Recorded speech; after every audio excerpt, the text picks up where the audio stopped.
Pesawat Jeju Air mengalami kecelakaan di Bandara Internasional Muan, Korea Selatan pada Minggu 29 Desember 2024 pagi waktu setempat.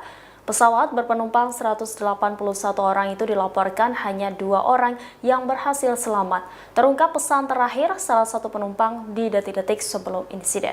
Dilansir Tribun News dari Korea Bu, seorang anggota keluarga dari salah satu penumpang Jeju Air membagikan tangkapan layar pesan sebelum kehilangan kontak. Dalam obrolannya, anggota keluarga tersebut belum berhasil menghubungi korban sejak saat itu.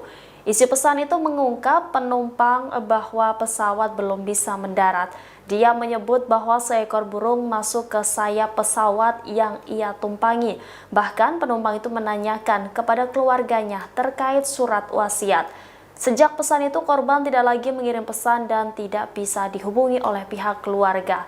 Sebelumnya diberitakan pesawat Jeju Air menabrak tembok di bandara hingga menyebabkan ledakan besar. Sementara para saksi mata mengaku melihat pesawat sempat melakukan percobaan mendarat pertama.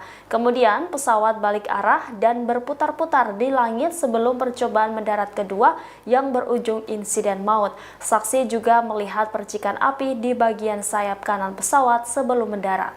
Download Tribun X sekarang, menghadirkan lokal menjadi Indonesia.